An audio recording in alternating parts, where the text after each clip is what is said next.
Good morning, boys and girls. It's Miss Amy. I hope that you all have had a wonderful week. I missed you all last Sunday. I was on vacation, so I didn't get to visit with you last Sunday. Last time we met, we talked about Joseph and his brothers and how they were jealous of Joseph because his father just loved him more than all the others and really showed that by giving him a really beautiful coat. And then his brothers sold him into slavery in Egypt.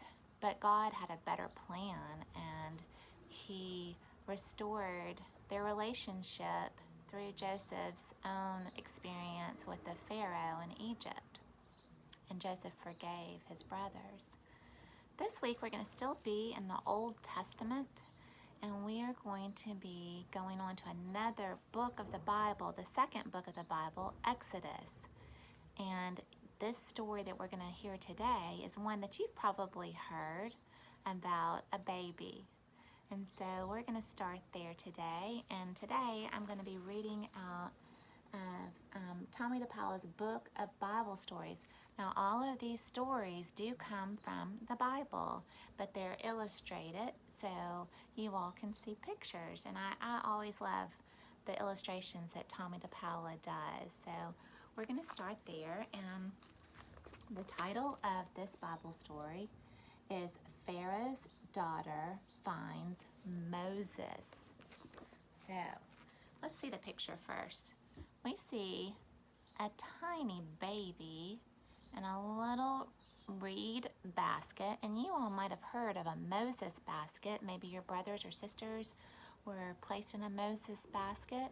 The name of it comes from the basket that Moses was placed in. So let's hear that story today. Many years passed.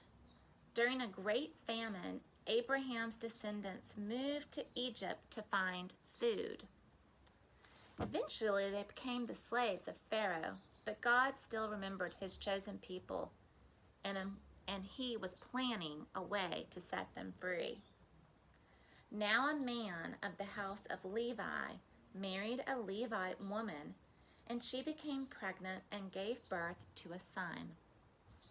When she saw that he was a fine child, she hid him for 3 months.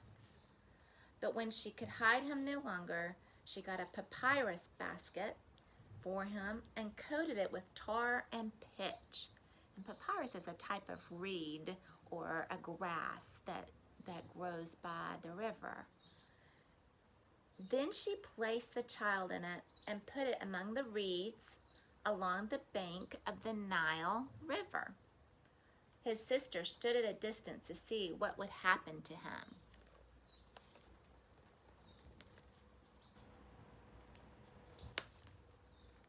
Then Pharaoh's daughter went down to the Nile to bathe. And we remember that Pharaoh was the name of the king, or that's what they called a king, was a pharaoh in Egypt. So Pharaoh's daughter went down to the Nile to bathe, and her attendants were walking along the riverbank. She saw the basket among the reeds and sent her slave girl to get it. She opened it and saw the baby. He was crying, and she felt sorry for him. "This is one of the Hebrew babies," she said. And the Hebrews were God's chosen people, and she knew that. Then his sister asked Pharaoh's daughter, "Shall I go and get one of the Hebrew women to nurse the baby for you?" So Moses' sister was watching all along, and she asked Pharaoh's daughter, "Should I go get a Hebrew woman to nurse this baby for you?" Pharaoh's daughter said, "Yes, go." And the girl went and got the baby's mother. So Moses' sister went and got her own mother and brought her to Pharaoh's daughter. Then Pharaoh's daughter said, "Take this baby and nurse him for me, and I will pay you." So the woman took the baby and nursed him. When the child grew older, she took him to Pharaoh's daughter, and he became her son. She named him Moses, saying, "I drew him out of the water." And that is what the name Moses means, because Pharaoh's daughter found him in the river in the basket that his mother had made for him, and she drew him out of the water. So we're going to stop right there with that story, and this is such a neat story because during that time, the Hebrew people were enslaved in Egypt, and they were God's chosen people, but God had a special plan to rescue them, and he would rescue them through his son Moses. Not his son Jesus, because he does that later for all of us, but he chooses Moses to do a special rescue plan for the Hebrew people. And God had a very special plan to do that before even Moses grew into a great person and man. God knew that he would use Moses, and he especially chose Moses and had his mother, she had a faith. She was a trusting woman, and she had a great faith in God because of his strength in her. And so she trusted God and placed Moses in that basket. And then God allowed Pharaoh's daughter to find him, and Moses would grow up in the Pharaoh's palace. And we're going to find out more about that later. But for us, the good news is that God has a special plan for us as well. He sent his son Jesus into the world to rescue us.